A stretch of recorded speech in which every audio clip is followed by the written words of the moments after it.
Esse podcast faz parte do site Fambonanet. Acesse fambonanet.com.br.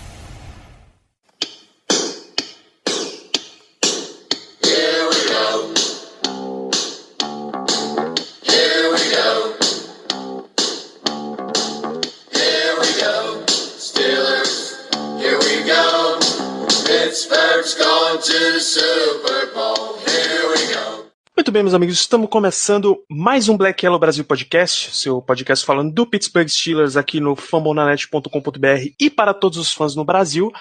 Eu sou Danilo Batista, serei seu host mais uma vez nesse programa, mais um programa falando de vitória, mais um programa sorridente e feliz. E para expressar toda a sua felicidade, o presidente do fã-clube de Chris Boswell nesse país, Caio Melo, seja bem-vindo. Opa, vamos lá falar sobre essa vitória espetacular, garantida pelo melhor kicker da NFL, Chris Boswell. Nunca critiquei, nunca mais vou criticar, se eu já critiquei um dia.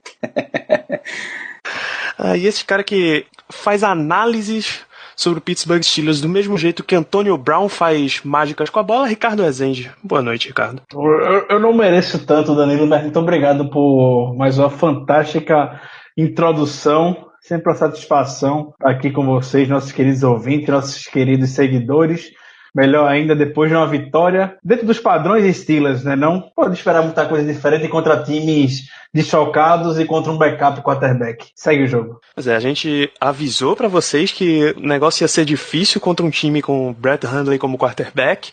Talvez sem querer fosse... se achar. Sem querer se achar. Só for interromper, Dani, sem querer se achar. Mas você só sabe disso aqui. Ninguém fala sobre isso pelo Twitter, não. Nem canto nenhum no Brasil. Você só sabe como será o jogo do Steelers contra essas equipes aqui. Então, valorizar mais uma vez o nosso grande trabalho. Grande abraço.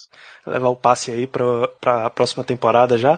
Mas é verdade, cara. Todo o Brasil tava gritando aos quatro ventos que ia ser uma surra dos Steelers, que não tinha como, a segunda melhor defesa da liga, tá dando espaço pra Brett Hundley aparecer, e que os caras não tem jogo corrido, e que não sei o quê. E, bom, foi isso aí que a gente viu.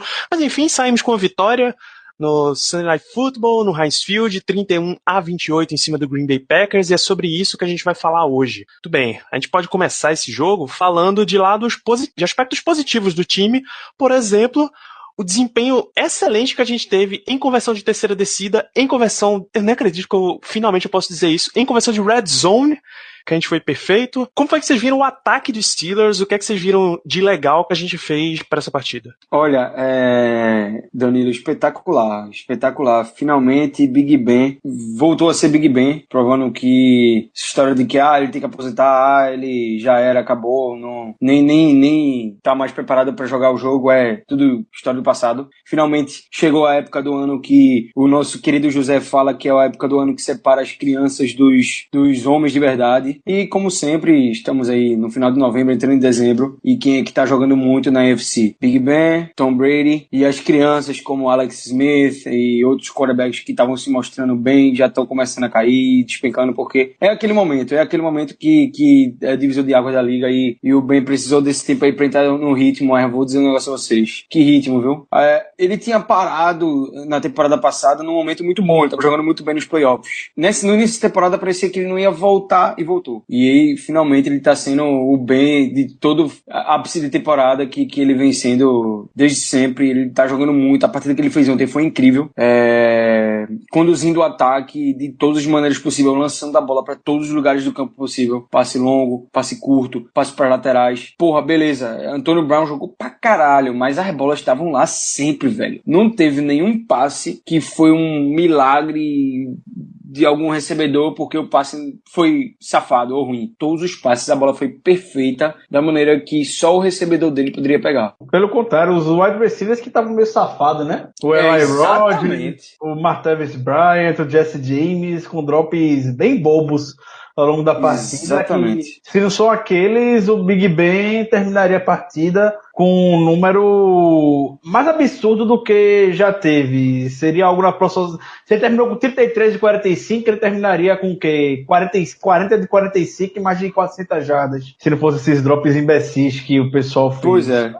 um absurdo. Pois é, um negócio que aí o pessoal vai pensar, pô, como é que ele jogou tão bem? Foi essas coisas tudo que vocês estão falando e lançou 2 interceptações. Pessoal, uma interceptação, pô, foi um passe desviado pela DL deles. Não vi culpa nenhuma do Ben. E o segundo passe, aliás, o primeiro interceptação, né? O outro passe interceptado, eu vejo como muito mérito do corner também, do defensor. Ele realmente atacou a bola, foi muito bem na jogada. Velho, eu creio que a gente viu ontem o melhor Big Ben da temporada. Ele tinha ido muito bem contra o Tennessee Titans, realmente deixando de ser apenas aquele game manager para ser o cara que tomou as rédeas do jogo e destruiu o adversário.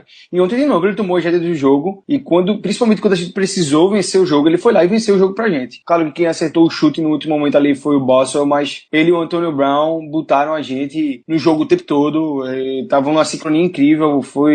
O que aqueles caras conseguem fazer quando eles estão num dia espetacular é mágico, é simplesmente mágico. Ele muito bem ontem, protegendo demais o Ben. Impressionante como quanto mais o Steelers ia pra passe, mais o John Gruden destacava a quantidade de tempo que ele dava pro Ben. O jogo corrido podia ser um pouquinho melhor, mas o Bell destruindo na recepção lá, 90 jardas aéreas, 88 jardas depois do contato. De 90 jardas aéreas recebidas, 88 foram depois do contato. Isso é espetacular. E a gente critica muito essa figura do ataque dos Steelers, mas no domingo, durante o jogo sempre vai rolar uma corneta, mas não tem como a gente não comentar sobre o bom gameplay que o Todd Haley trouxe. Finalmente, é a segunda semana consecutiva que o Steelers, o ataque, entra preparado para o jogo. Então, era o que a gente mais questionava, o time não sabe usar as peças que tem, os playmakers ficam apagados, o Todd Haley está inventando moda, etc. E ele foi, domingo, teve o melhor jogo da temporada para ele tranquilamente, e como consequência, o Big Ben também teve seu melhor jogo na temporada, assim, melhor do que o jogo contra o Tennessee Titans. Como eu comentei anteriormente, vários passes dropados que prejudicaram o time em situação de terceira descida, Larry Rodgers dropando bola, indo como mole, quando poderia ter feito a recepção e impedir aquela primeira interceptação. O Eli Rogers não está mais sendo aquele rapaz de confiança que era na temporada passada. O Eli Rogers a gente chamava de Mr. Third Down, que era um alvo que o Big Ben costumava acionar bastante, também no meio do campo, mas parece perder um pouco o ritmo do jogo.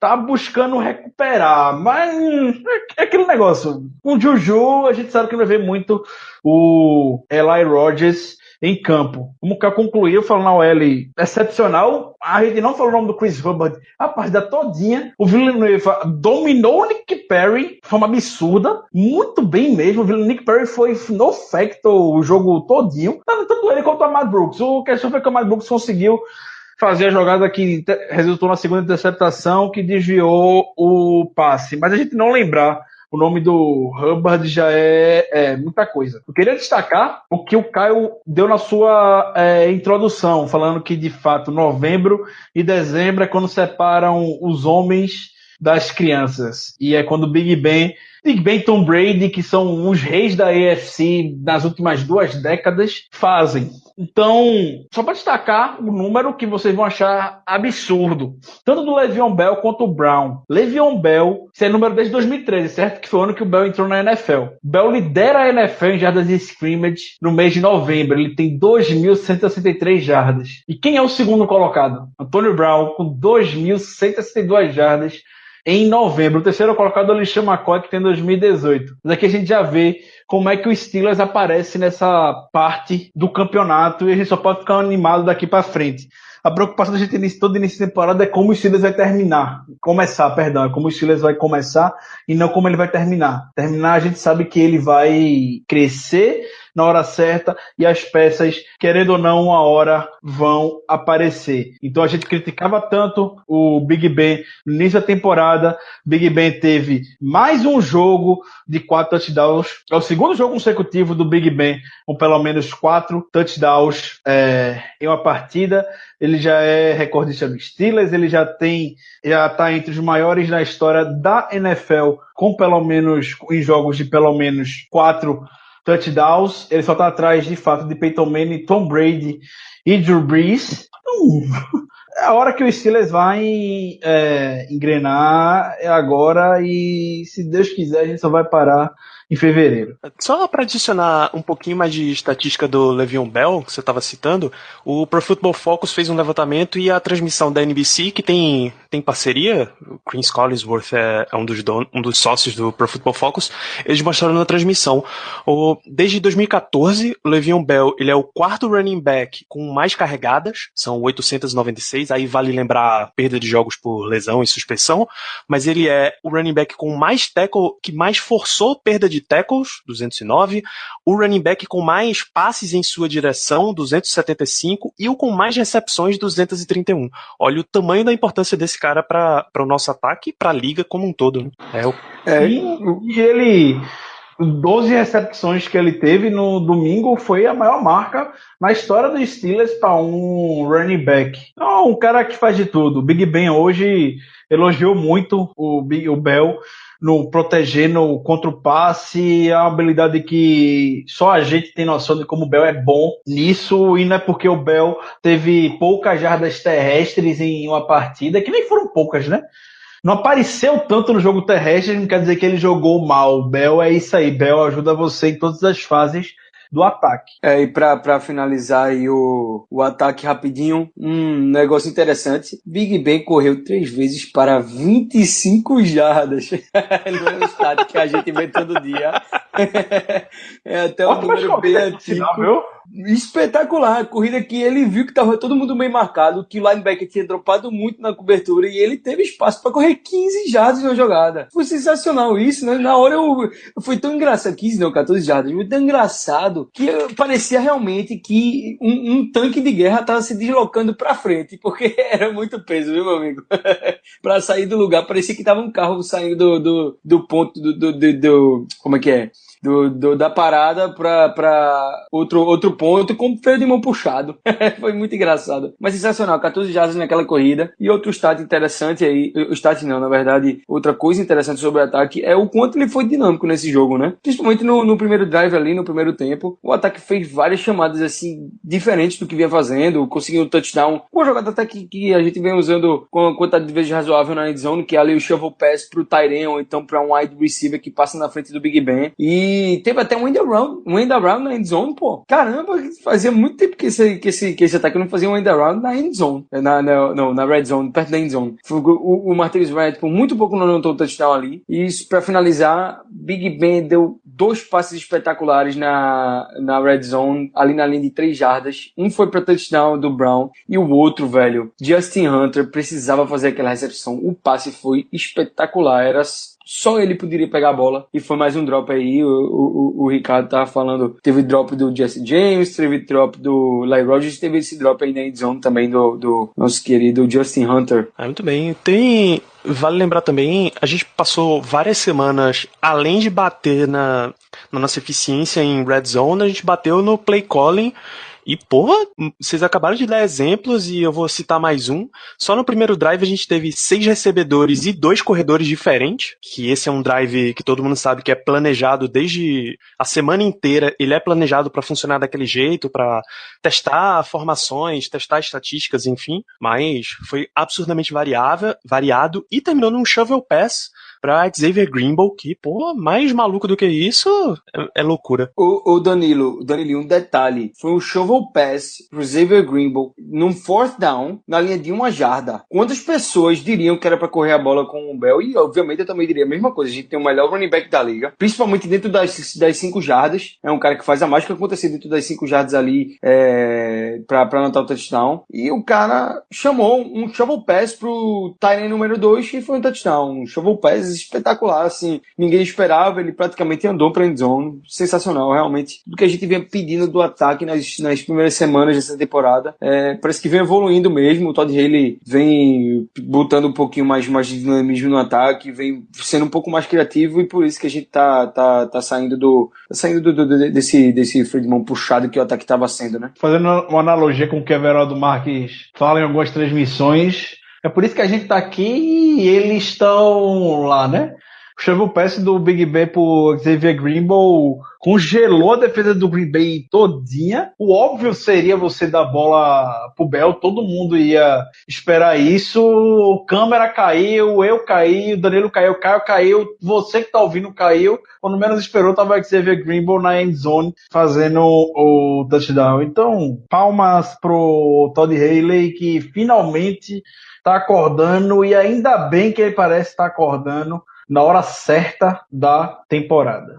E realmente o Juju fez falta, né? O Juju é muito importante para esse ataque. Ele é aquele cara do meio do campo, aquele slot receiver, ele vai alinhando muito bem no slot. E, rapaz, como faz falta aquele corpo que consegue ir fazer recepção no tráfego e tráfego. Fazer recepção no tráfego. Esse ato falho aí é pesado, Calma. Esse é Mas pesado. no tráfego e consegue segurar a bola, principalmente no meio do campo, aquela zona congestionada. Espetacular. É um jogador que faz falta, vai fazer falta sempre que não jogar. Lá falar um pouquinho de defesa também. Tem uma estatística muito boa que o Ricardo trouxe pra gente. Brett Hundley, em 26 dos seus 30 dropbacks, dos seus 30 jogos de passe, jogadas de passe, ele comandou o Packers por uma média de 2.08 jardas por tentativa. Nas outras 4 foi uma média de 43.25. Então isso demonstra que o time não cedeu bastante big play e que o Packers conseguiu transformar essas big plays em jogo, basicamente. Como é que vocês viram esse lance aí? E é isso aí que acaba com a defesa. Ceder big play, eventualmente você vai ceder. A defesa pode ser a defesa que for. Uma hora você vai ceder um passe de 50 jardas, você vai ceder um passe de 40 jardas. Isso é normal na NFL. Agora a questão é que a gente está transformando esses big plays em touchdown. Isso é completamente o oposto do que a gente viu no início da temporada. No início da temporada a gente mal cedia passe longo. A gente foi o último time da NFL a ceder um passe de pelo menos 40 jardas. Mas no jogo contra o Colts, o time desandou completamente com relação a isso. Então já são 5 TDs de pelo menos 50 jardas nas últimas 3 semanas. Nunca na história dos Steelers o time cedeu tantos TDs longos em um curto período de tempo. Já é a maior marca dos Steelers desde 1968. Nem Chuck Noll comandava os Steelers ainda nessa época. Isso em 3 semanas. Esse número passou a temporada toda. Então, é algo que precisa ser ajustado para ontem. São tackles perdidos. É gente que fica completamente perdida na marcação. O Mike Tomlin, na coletiva hoje, disse que esses problemas são above the neck. Above the neck, acima do pescoço, são problemas mentais, de cabeça. Então, que tranque esses homens numa sala e mostre exaustivamente o que eles estão fazendo, porque isso custa um jogo. A gente terminou a partida contra o Packers com menos 3 de saldo de turnover, um saldo negativo, ainda cedendo essas jogadas. E é algo que, como eu disse na minha introdução sobre a defesa, não é algo que a gente viu nessa temporada. Que a gente, até um mês atrás, a gente estava aqui tranquilaço com isso. Eu sei que a defesa dos Steelers na Red Zone, os Steelers continuam sendo uma das defesas que menos cede ponto na NFL. O Steelers é o único time da NFL que cede uma média inferior a 100 jardas terrestres e menos de 200 jardas aéreas por partida, mas aí é o número que a gente traz para vocês. São 26 jogadas, cedendo uma média de 2.08 jardas por jogada do Brett Hundley. Das 4, 43.25. Dessas 4, 3 foram direto para touchdown. Foi o Devante Adams, o Randall Cobb e o touchdown, o screen pro Jamal Williams. Então, isso aí é treinamento. Um atleta profissional não pode cair em erros como o Burns está caindo semana após semana, que o Sensible caiu no touchdown longo do Devante Adams. Tem um trabalho muito complicado para fazer aqui o senhor Mike Tomlin, o senhor Carnell Lake e o senhor Kit Butler. Foram, aí o Henrique falou bem, foram 4 jogadas para mais de 20 jardas, 2 para mais de 50, uma de mais 39. de 20 jardas você está sendo muito honesto, foi para mais de 40 jardas cada cada uma. Não, foi uma de 55, uma de 54, uma de 39 e uma de 25. Foram essas quatro jogadas que geraram aí esse número de 43, alguma coisa ponto, jardas em 4 jogadas. É um número extremamente patético. Sim, não vinha acontecendo com essa defesa de jeito nenhum, principalmente quando a gente tinha Joe Hayden lá atrás, cobrindo tudo, e a gente passou a ter muitos erros mentais, como o Rick falou.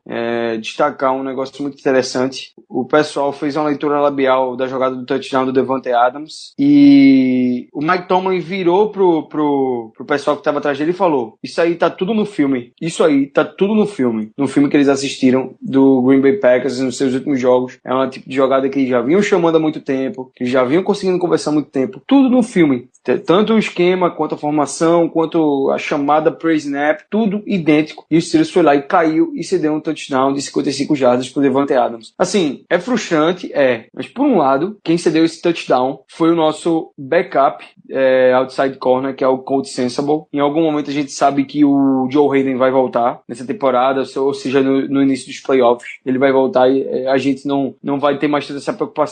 Mas o que mais me preocupa é o outro lado da moeda, é o outro lado do campo. É o Art Burns, que é o nosso outro outside corner, que é o titular, ele não é o segundo. A gente pode entender nosso backup ceder touchdown longo, porque ele é backup por isso, porra, entendeu? Ele é backup por isso. Mas o Art Burns ceder pass interference todo jogo, de 20, 25 jardas, passe longo de 40 jardas todo jogo, e todo jogo tá cedendo touchdown e lascando o drive, acabando com o drive bom da defesa, aí, meu amigo, é pra tirar qualquer um do sério. É muito erro mental, porque atleticamente a gente sabe que o Burns, ele é um cara espetacular, assim, é o jogador mais rápido da defesa, é um cara extremamente ágil, é um cara que ele tem altura, ele não é baixo, ele tem altura, fisicamente ele é pacote completo pra ser um bom corner na NFL. Só que não sei o que falta, talvez falte ele observar mais as jogadas, estudar mais o jogo, enfim, tá faltando alguma coisa, porque ele foi o pick de primeira rodada da temporada passada, tem um ceiling muito alto esperado pra ele, um hype certamente aí que o time tem pra ele de certa altura, e que ele tá longe de atingir. E a gente tá no meio da segunda temporada já, e ele tá bem longe de ser pelo menos um cara que vai incluir alguma coisa no futuro, vai ser alguma coisa no futuro desse time. Isso aí já tá desgastando não só os torcedores, mas a mídia também já tá bem em cima disso, e tá vendo que talvez ele não seja o cara que a gente até hesita em dar o 5º ano de contrato pra ele, porque realmente ele tá indo muito mal. Ainda é muito cedo pra falar isso, mas realmente ele tá indo muito mal, e a palavra pra mim, é que ele tá sendo o elo fraco dessa defesa. Ele é o elo fraco da defesa. O pass rush tá bem. Cam Hayward tem 9 sacks, é o número 9 da liga aí com o número de sacks. Stephon Tuitt espetacular. A gente tá bem contra o jogo corrido. O Sean Davis tem seus altos e baixos, mas quando ele tá bem no jogo, a gente vê que ele se destaca. Mas a gente não vê nada disso do Harry Burns. Ele realmente tá sendo o elo fraco dessa defesa. Isso aí tá irritando bastante. Esse final de semana, depois do jogo entre o Flamengo e o Santos, os jogadores do Santos vieram falar que eles iam explorar o Muralha, o goleiro do Flamengo, porque viu que ele não estava com confiança para jogar. E não deu em outra, né? O Muralha fez aquela besteira no gol do Santos. E era a analogia que pode fazer hoje perfeitamente com o Burns. O Burns, todo jogo estão indo para cima dele porque sabe que o cara tem medo do contato, tá... Sei que ele teve um tackle bom em cima do Jordy Nelson, mas o tackle foi bom, mas a posição dele foi horrível. Porque precisa de uma jarda, o Harry Burns deu 10 de cushion pro Jordy Nelson. Isso não existe, primeiramente. Esse cushion grande que o Burns cede para o adversário, precisando de uma jarda, é inadmissível. Pós-escolha de primeira rodada. Mas enfim, eu quero falar no momento do jogo, principalmente na drive final da partida, estavam explorando de maneira exaustiva o lado do Burns, porque sabe que é o elo fraco, é o cara que não tá no momento bom, é o cara fraco da defesa hoje, etc. E vão pra cima dele sem dó nem piedade, botaram o Jordy Nelson lá e no final do jogo eles foram caminhando ao longo do campo até o touchdown final do Jamal Williams pelo chão. Então, uma das principais características que foi exaltada do Burns quando ele foi escolhido, que o Mike Tomlin comentou, o Colbert comentou, é a resiliência que ele criou através dos acontecimentos que ele teve na vida. É uma história de fato bonita, a gente já comentou aqui, teve que criar a família dele basicamente sozinho. A mãe dele faleceu quando ele era adolescente, então ele teve que cuidar dos irmãos, etc. A história de vida dele é muito boa. E o Conley, a gente sabe que tem uma das principais características é selecionar esse tipo de jogador com esse background, essa força que cria, que a pessoa tem, pessoalmente falando, em algo positivo dentro do campo. Mas o Burns, até agora, infelizmente, não está mostrando essa habilidade que a gente esperava tanto, essa cabeça que a gente tanto esperava. A gente sabe que hoje na NFL é uma liga de ataque, tudo é contra a defesa, a gente sabe disso, mas o Burns continua semana após semana cometendo erros primários, e nesses erros não tem número melhor que possa provar o que é a secundária comandada por Artie Burns do que é isso que a gente mostrou. São apagões que ele tem em determinado momento do jogo que são suficientes para o adversário chegar e marcar um touchdown. Então, técnica, a gente já viu, a gente sabe que o Burns tem. A grande questão está na cabeça. E o que acabou a carreira do Cortez Allen foi a cabeça dele.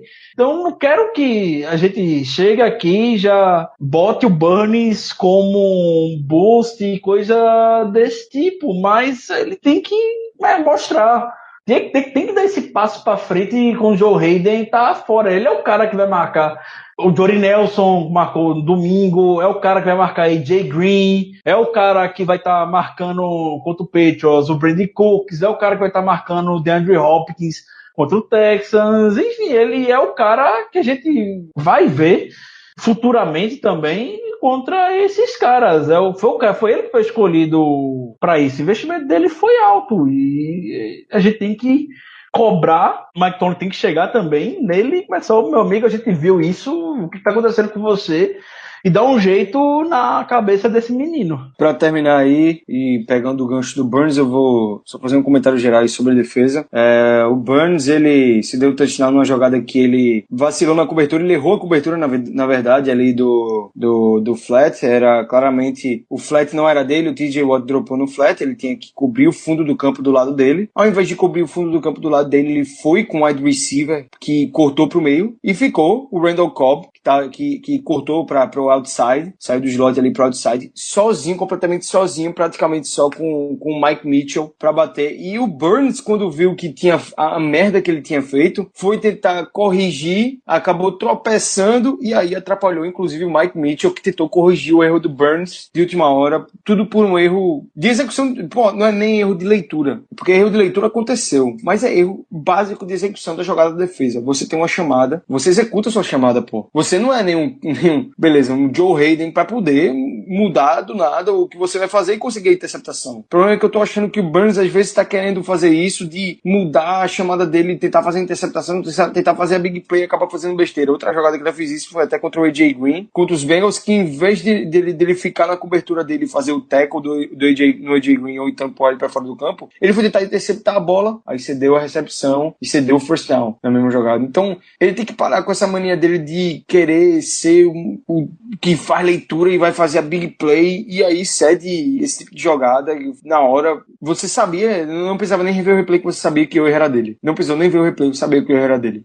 Os outros dois touchdowns, o outro erro de execução da jogada ali no passe screen pro Jamal Adams, que me irritou muito foi o Sean Davis não ter se posicionado melhor na jogada. Ele era o cara ali que provavelmente tinha uma melhor visão pro fundo do campo, do backfield deles, na verdade, do fundo do backfield deles. Ele viu a movimentação todinha e ele simplesmente foi pro lado errado. Ele foi pro lado que o running back claramente não teria espaço para correr e acabou deixando uma avenida ali aberta. Acontece que naquela jogada tanto o Davis quanto o Mike Hilton contra o Mike Mitchell viajaram, né? Foram fazer uma coisa que não era para eles fazerem. Fizeram a leitura errada, foram tentar atacar direto a jogada, quando na verdade eles deveriam ter dropado ali para conseguir parar e evitar um touchdown longo. Acabou que todo mundo errou ali. E o Devontae Adams, aí o touchdown a gente já explicou, foi um erro besta da defesa de algo que já tinha visto no filme. A impressão que eu fico quando eu vejo Artie Burns jogar é de um cara que tá extremamente confiante com seu poderio físico. É de um cara que ele sabe que tem a explosão, ele sabe que que ele tem a capacidade de ver que a bola tá indo numa direção e chegar junto com o wide receiver, só que ele não tá conseguindo fazer isso em todas as jogadas. Não é à toa que quando ele consegue chegar pro cara e faz o tackle, ele tá rindo, ele tá comemorando, ele tá se vangloriando, porque ele tá realmente mostrando, olha, tá vendo o que foi que eu disse? Eu sabia que mesmo estando a 10 jardas de um cara numa 3ª para 1, eu sabia que quando ele recebesse a bola, eu já ia estar junto dele, conseguir o tackle e impedir a primeira descida. Então quando ele consegue, ele tá eufórico porque ele tá mostrando. Só que não é só isso que ele precisa fazer, né? Ele precisa ajustar para várias situações. Futebol americano é situacional. Você tem que saber quando você vai fazer e o que você vai fazer. E aquela jogada do Jordy Nelson, que o Rick falou que foi de uma jarda que ele cedeu o first down, eu fiquei impressionado que ele ainda conseguiu taclear o Jordy Nelson. Mesmo dando um espaço de 10 jardas, eu fiquei impressionado que ele finalizou o tackle, porque geralmente o cara passa por ele como se tira a chupeta de bebê. O Burns já veio temporada passada. Um ano de Hulk, a gente sabe que é um ano onde o cara pode fazer quantas merdas for preciso para ele aprender realmente.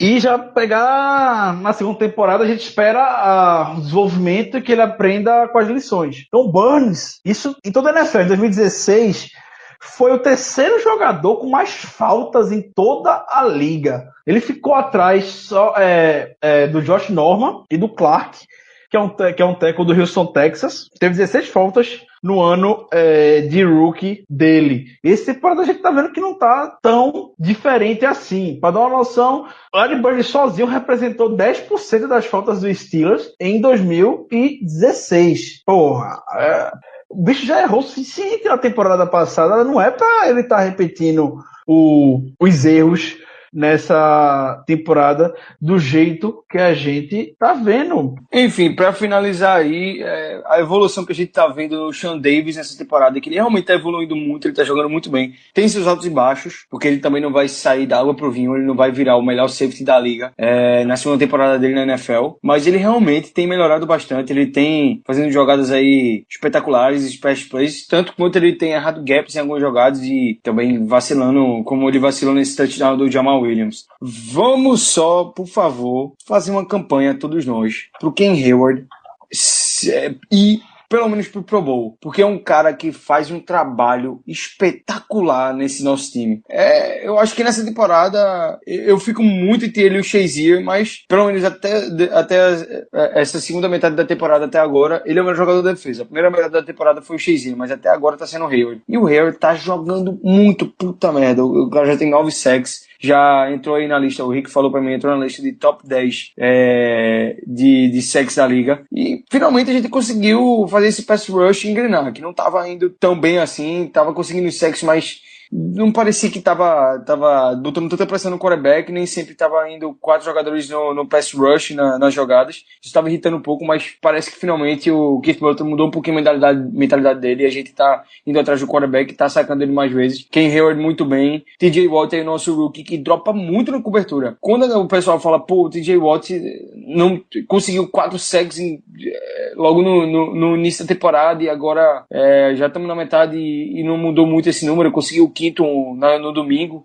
O TJ Watt dropa muito na cobertura. Ele é um rookie e ele tá dropando muito na cobertura. O que, aliás, não só ele, mas também o Bud Dupree. Os dois estão dropando muito na cobertura. Isso tá diminuindo um pouquinho o quantidade de trabalho deles no pass rush. Não tá tendo tanto efeito nos números deles de sacks. Mas é importante destacar que o TJ Watt tá jogando muito bem e o sack dele nesse jogo podia ter sido chamado uma falta. Muitos dos seus Packers contestaram. Mas eu vou dizer uma coisa. Veja o replay da jogada. O TJ Watt tem o elusiveness, a awareness, não sei a palavra em português pra falar isso. Ele teve a ligada na hora de correr 18 jardas pra onde o quarterback tava, que era dentro do pocket. Ele tava preso dentro do pocket sem encontrar um recebedor livre, tentando se deslocar, e ele teve uma carreira de 18 jardas muito rápida e conseguiu o sec. Foi espetacular. Revejo a jogada depois desse sec do TJ Watt. É realmente espetacular a leitura que ele faz e a velocidade que ele chega no quarterback. Parece que ele tá indo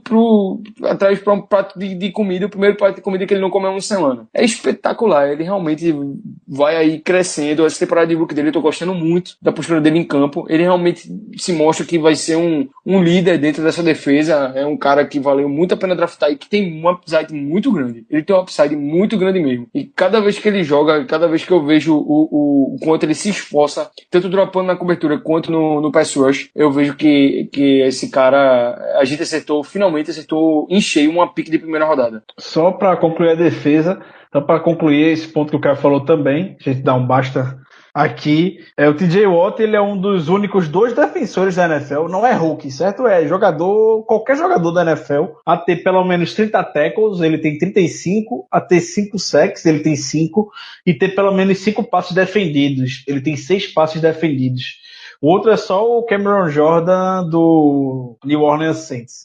Aqui a gente já vê o alto nível que o TJ Watt tá jogando. Pra mim é MVP, viu? MVP não, Defensive Player of the Year, Cam Jordan. Pra mim é ele. Até aqui é ele.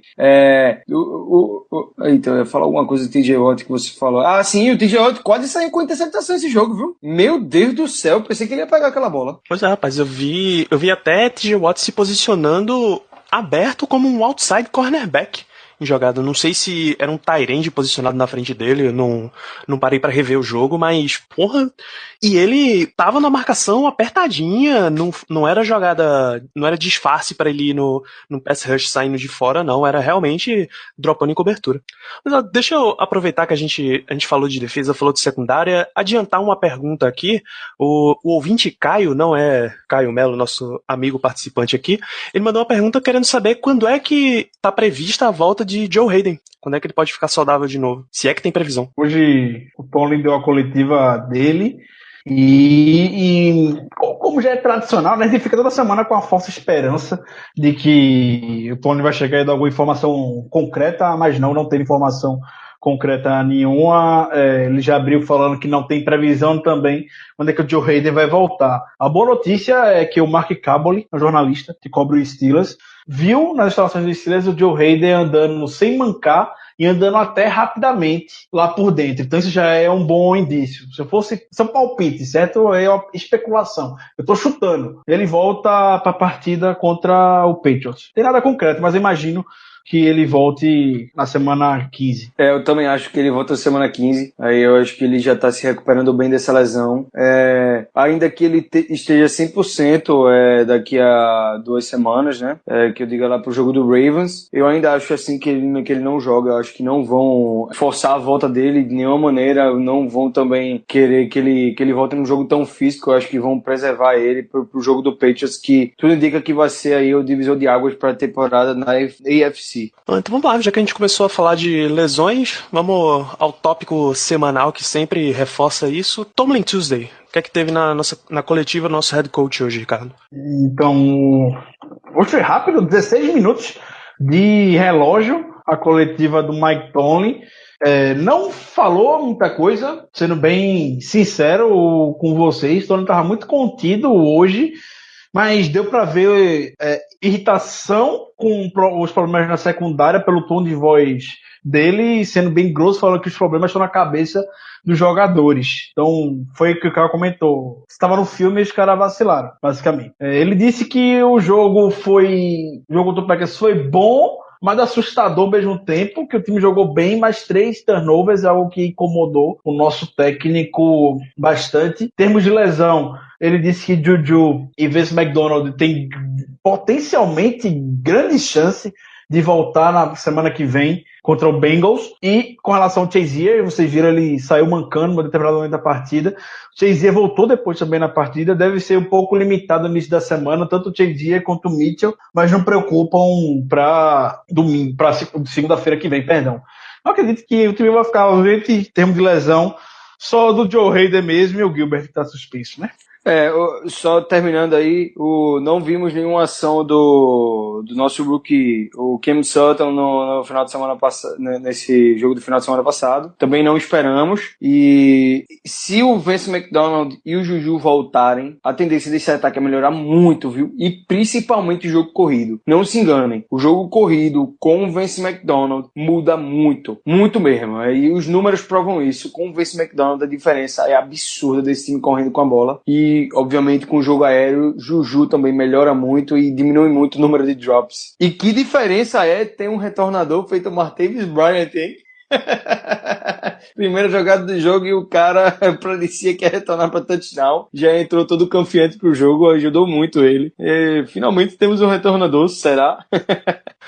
Pô, tomara que ele não só seja um retornador, mas wide receiver 3. Inclusive, cara, é gritante. Eu tava olhando as estatísticas, porque a gente falou desse jogo no podcast do Fumble na Net, então eu tava vendo as estatísticas antes, e 14 passes na direção do Bell, 12 na direção do Brown, e o próximo é o Bryant, que cai pra 6. Eu fiquei, mesmo sendo torcedor, mesmo estando aqui toda semana, eu fiquei assombrado com a diferença de produção que se dá de Brown e Bell para Martavis Bryant e os demais. Mas, como se tem uma coisa que eu aprendi nesse tempo aqui gravando o Black Yellow, gravando com o Ricardo principalmente, é que coisas boas acontecem quando você envolve os seus craques no seu plano de jogo.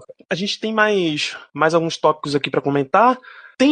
Uma das polêmicas da semana é que Colin Cowherd, ele frequentemente dá umas entrevistas polêmicas, não à toa ele tá na Fox Sports, né? Fox Sports adora esse tipo de coisa, contratou Skip Bayless recentemente. Então, ele saiu para bater nos Steelers mais uma vez, dizendo que os Steelers não têm uma fórmula de sucesso e que depende muito de suas estrelas.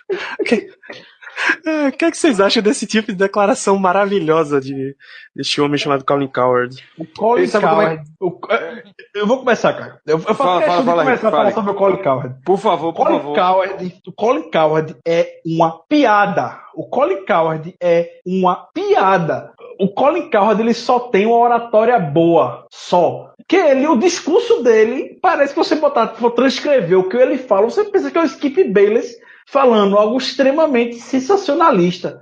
Não tem nenhuma base para o que o Colin Cowherd fala e bater tanto nos Steelers como ele bate. Ele fala que os Steelers não tem uma fórmula para vencer as partidas e fez uma analogia com Bill Belichick e Tom Brady com o New England Patriots. O Patriots essa temporada, até onde me consta, você, caro amigo ouvinte, nosso querido seguidor, sabe muito bem, o Patriots levou um show do Chiefs, perdeu pro Panthers, levou a perto do Texas, levou a perto do Chargers, levou a perto do Buccaneers. Buccaneers e Chargers, sei que o Chargers está numa crescente, mas tá com campanha negativa ainda. Por que eles só batem no Steelers quando o Steelers sofre nessas partes em teoria? Não dá para entender a implicância que ele tem, principalmente com o Mike Tomlin. O Mike Tomlin nunca teve uma campanha negativa em Pittsburgh. E outra, então comentando no início, se você tem estrelas como Brown, como Bell, é mérito de quem? Quem foi que selecionou no draft? Quem foi que foi lá escolher? O Brown foi escolha de 6ª rodada, o Bell foi escolha de 2ª rodada. Quem foi lá que escolheu os dois? O Tomlin. Então por que bater tanto nele? E qual seria o problema de usar seus principais jogadores para vencer uma partida? Ele fala isso como se fosse a pior coisa do mundo, fosse um crime você usar seus principais jogadores para vencer um jogo. Não caiam no que o Colin Cowherd fala. Ele tem uma oratória boa, o discurso dele é de fato, o modo como ele fala é muito bom, mas o que ele fala é um absurdo. Nesse programa ele estava com o Terry Bradshaw. O Terry Bradshaw estava rindo do Colin Cowherd. Olha que o Terry Bradshaw não se dá bem com o Tomlin, mas estava rindo das afirmações absurdas que o Cowherd estava falando do Steelers. Como é que você vai... A gente brinca aqui, novamente o Steelers venceu, a gente não sabe como é que venceu, coisa desse tipo, a gente brinca falando isso, mas a vitória, o Steelers não tá 9-2 por acaso, o Steelers não tá há 30 anos, uma analogia, obviamente, um exagero, que não tem uma campanha negativa, não é por acaso isso. A analogia que o Colin Cowherd fez para justificar isso foi terrível, não existe, não caiam nesse discurso não que Senão você vai estar amanhã pedindo a demissão do Mike Tomlin, como ele pede. Eu estava até comentando no domingo, durante o intervalo do jogo, quando o Tony Dungy veio falar, teve entrevista com o Mike Tomlin. O Tony Dungy também sofreu horrores para ganhar do Patriots. A maior vitória que o Tony Dungy teve na vida contra o Patriots foi por causa de uma besteira do Bill Belichick que arriscou uma quarta descida. Então, porra! É muito desnecessário tudo que o Colin Cowherd faz em cima do Steelers, em cima do Mike Tomlin. E, novamente, não caiam nisso, não. Você pode ter sua opinião formada sobre Mike Tomlin, mas o que o Colin Cowherd fala, pra mim, não tem cabimento. Concordo, Ricardo. Uma pergunta simples. Tira Tom Brady do Patriots, vê quantos Super Bowls eles vão conseguir ganhar. Vê? Eles vão conseguir ganhar jogo. A gente conseguiu ganhar jogo sem Antonio Brown. A gente já conseguiu ganhar jogo sem Big Ben. A gente já conseguiu ganhar jogo sem Le'Veon Bell. A gente em playoff, com o Big Ben machucado, sem Le'Veon Bell e sem Antonio Brown, a gente fez jogo com o Denver Broncos, que foi campeão da temporada. Que foi campeão do Super Bowl. E que ganhou do New England Patriots na última partida da AFC. A gente fez jogo, a gente perdeu por causa de um fumble do Toussaint e porque era Peyton Manning do outro lado. Peyton Manning mesmo estando no final de carreira, conseguiu fazer uma mágica lá, num sec que ele caiu e ninguém no Steelers tocou. Foi lá, eu acho, um recebedor converteu uma terceira descida que foi importantíssima na partida. A gente fez jogo de campeão da temporada. O recorde do Mike Tomlin sem Big Ben são 13 vitórias e 11 derrotas. O recorde do Tomlin sem Bell são 10 vitórias e 7 derrotas. O recorde com todo o respeito, eu sei que a torcida do Patriots gosta do trabalho da gente, eu respeito muito tanto o Bill Belichick quanto o Tom Brady. O recorde do Bill Belichick sem Tom Brady são 51 vitórias e 65 derrotas. Então, pô... Não tem nem cabimento a gente tá falando disso aqui, porque realmente cabe ao podcast do Patriots fazer essa análise, mas realmente o cara chegar pra mim e falar isso sem ter os números batendo com o que ele tá falando, é de uma asneira assim, sem tamanho. É falar besteira mesmo, sem tá sabendo o que tá falando. Eu não dou muito ibope pra esse cara, não dou muito, porque eu sei que ele tem os problemas dele com o Mike Tomlin e ele vai fazer de tudo possível pra poder aumentar a audiência dele, aumentar os seguidores anti-Tomlin. Então, quanto mais ele fala essas besteiras que ele fala, mais eu me irrito, e por isso que eu não dou ibope. E aconselho vocês a fazer o mesmo, mas realmente é uma pergunta muito simples que eu faço a vocês. Tira Tom Brady do Patriots. Pega aquele time do Patriots, tira Gronkowski, tira Tom Brady e tira, sei lá, Julian Edelman. Tira os três. Ou então tira Gronk e Edelman numa temporada pra ver o que acontece. Eu quero ver o que acontece. Se eles vão conseguir ganhar um Super Bowl sem os dois. Porque eles ganharam com um ano passado. Eu quero saber sem os dois. Porque a gente chegou bem longe sem o Antonio Brown e sem o Bell numa temporada. O Antonio Brown só perdeu uma partida, né? Só perdeu uma partida, mas sem o Bell. Eu não quero que a gente foque muito no Patriots. O ponto que eu queria falar aqui é só que o Cowherd, ele se contradiz quando ele fica criando essas coisinhas entre Steelers e New England. Por que ele critica tanto o Mike Tomlin por isso, mas não critica Bill Belichick, que já viveu cenários da mesma coisa? É o que eu quero chegar. O Patriots hoje, novamente, a gente respeita o Patriots e o cara falou muito bem. Cabe ao Patriots analisar a torcida do Patriots, como é que eles se comportam sem os principais jogadores. A gente tá aqui só para trazer número. O número, a gente pode estar falando besteira aqui, mas tá focando no número. Isso não é um argumento para desmerecer nem Bill Belichick e nem para desmerecer Tom Brady. É só para... Já que ele exalta tanto os dois, por que ele desmerece tanto Big Ben e desmerece tanto Mike Tomlin? Se os números são basicamente paralelos e não condizem. É isso que a gente quer mostrar aqui. E para terminar aí essa afirmação, o que foi mais que ele disse do Steelers, Ricardo? Teve outra coisa que ele falou que não tem cabimento. Qual foi outra coisa que ele falou além disso, das estrelas? Ele falou bastante que o Steelers não tem uma fórmula para vencer jogo. Exatamente. Não tem uma fórmula. Vê só. Como é que o Pittsburgh Steelers, que tá 9-2 na temporada, lidera a AFC, a seed 1 da AFC hoje, não tem uma fórmula para vencer jogo, se é a equipe que jogou contra, hoje, a segunda melhor equipe da NFC e ganhou, jogou contra a última equipe a ter uma derrota na temporada, que foi o Kansas City Chiefs, em Kansas, em Arrowhead, e ganhou. Me diga qual é o argumento que ele tem para dizer que os Steelers não tem uma fórmula de vitória. A equipe perde o melhor cornerback do time, o cara que estava liderando ali o time em situações de cobertura, de red zone, que era o melhor jogador do time ali na secundária. E os Steelers perdem esse jogador e continua ganhando. Os Steelers perdem o tight end número 1 e continua ganhando. Os Steelers perdem o right tackle titular e continua ganhando. O que é que esse cara quer mais dos Steelers? Eu realmente não entendo. Os Steelers perdeu o Stephon Tuitt por quantas rodadas? E continuou ganhando. E o time tá sobrevivendo a todas essas adversidades que tá acontecendo. Porque, não, tá tudo maravilha no Steelers, não tem lesão, ganha, só pegar jogo fácil, quarterback reserva. O jogo de ontem, por mais que fosse contra um time que vinha mal, a defesa jogou muito mal, mas também ele não pode chegar e dizer que o Brett Hundley fez a pior partida da temporada dele, que o Steelers jogou péssimo. Não, velho, o Brett Hundley não jogou mal. O Brett Hundley jogou bem, encontrou uma defesa jogando mal, mas jogou bem. A gente pegou um Jacoby Brissett que jogou muito bem, também contra a gente, teve nenhum time vai conseguir um recorde bom sem ter dificuldade. O Cam Newton, naquela temporada dele com o Panthers, teve dificuldade para ganhar de New Orleans Saints, que foi terceira escolha da primeira rodada no ano seguinte. Um time patético, que não ganhava de ninguém. Um recorde ridículo. E quem é que tá contestando isso? Eu quero saber que, no final das contas, o que conta é o recorde do time. É o time que não tá liderando a divisão. É o time que não tá liderando a conferência. É o time que vai conseguir ir pros playoffs. Não existe isso de, a fórmula de ganhar. Ganha a partida fácil. O Patriots perdeu em casa pro Chiefs na primeira rodada. A gente ganhou do Chiefs em Chiefs, quando eles estavam undefeated ainda.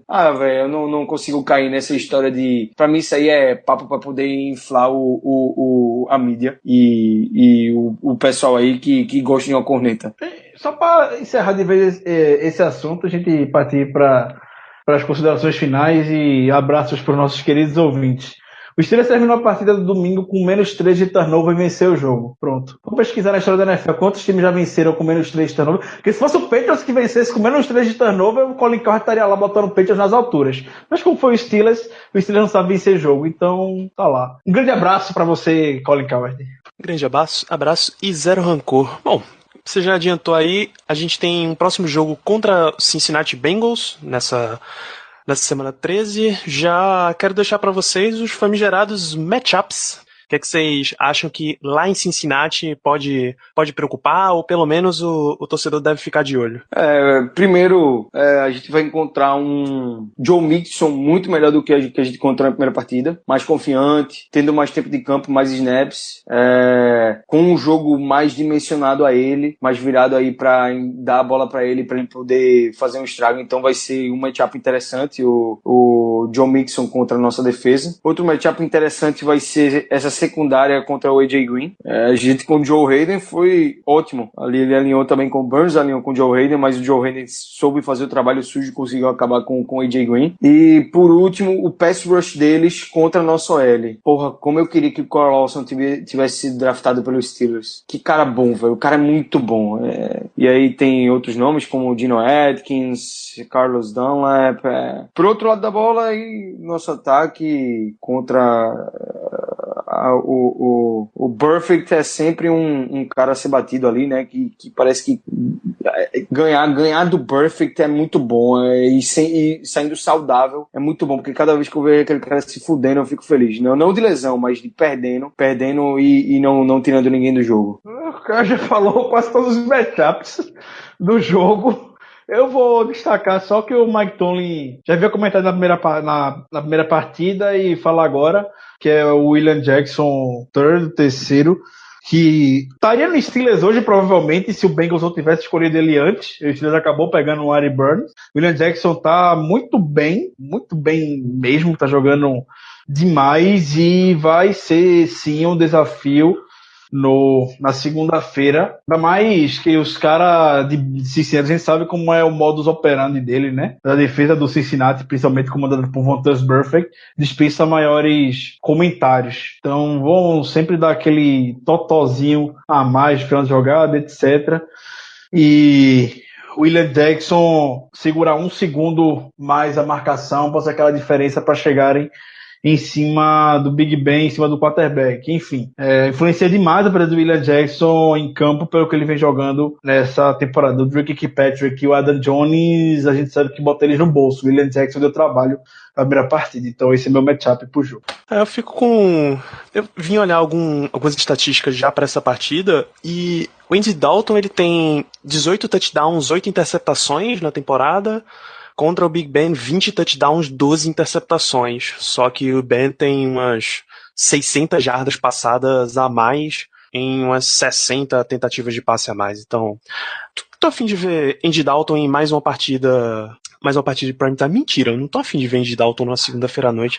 Eu tenho mais o que fazer da minha vida do que estar prestando atenção em Andy Dalton na segunda-feira à noite. Eu quero é que tenha uma belíssima dieta à base de grama do Paul Brown Stadium. Vamos lá, temos mensagens para os nossos ouvintes essa semana, né, Ricardo? Sim. Diversas mensagens, na verdade. Vocês são demais. Não tem palavras para agradecer o que vocês representam pra gente. Então, o Lucas Marques, ou Gabriel, desculpa, não sei qual é o seu nome, tá os dois no Twitter, mas ele questiona se é de alguma forma justa e real a possibilidade do MVP da temporada ir pro Bell ou pro AB. Pro Bell não, mas pro Brown sim. O Brown ele não vai ganhar MVP, a gente sabe que o Brown não vai ganhar MVP, mas o Offensive Player of the Year ele merece estar muito no debate. O Di Lima tá sempre com a gente, um grande abraço para você. O Mário Júnior pergunta se as luvas do Eli Rogers têm vaselina. A gente já comentou sobre isso mais cedo durante o programa, na abertura, não falamos sobre o ataque. O Ortiz, que tá sempre com a gente, também questiona se o Burnett pode ser considerado boost. A gente já descarregou a defesa toda que a gente falou basicamente sobre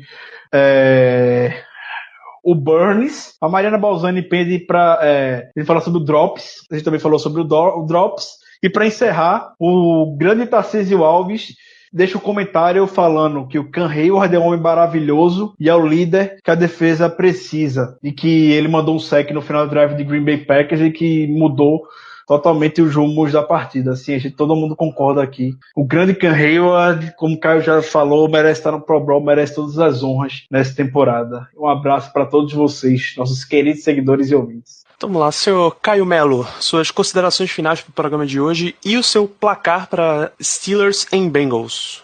Primeiro torcer para todo mundo sair saudável desse jogo, né? Um jogo que jogar contra os Bengals eu sempre tenho trauma. Perder Le'Veon Bell, perdeu até Antonio Brown no jogo de playoff. Não gosto de jeito nenhum de jogar com os Bengals, principalmente por causa daquele Perfect, um lixo humano. Enfim, pro jogo eu acho que das últimas vezes que a gente ganhou dos Bengals, sempre passou muito pela atuação do Bell, e se o Bell conseguir correr, voltando, o Vince McDonald já vai ajudar muito, ele fazendo aí a parte dele no jogo corrido, tem tudo pra gente sair com a vitória de lá do lado de Cincinnati.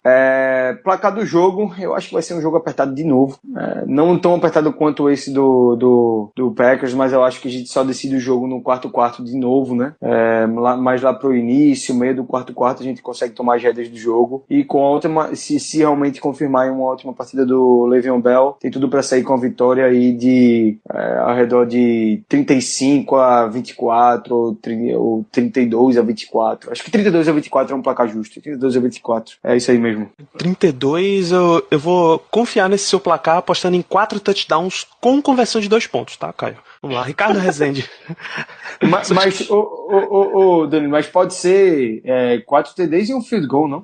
Não, pode. Não. Tem N possibilidades. Peraí, 4 TDs e um field goal. 8, não. De humana. Só de humana.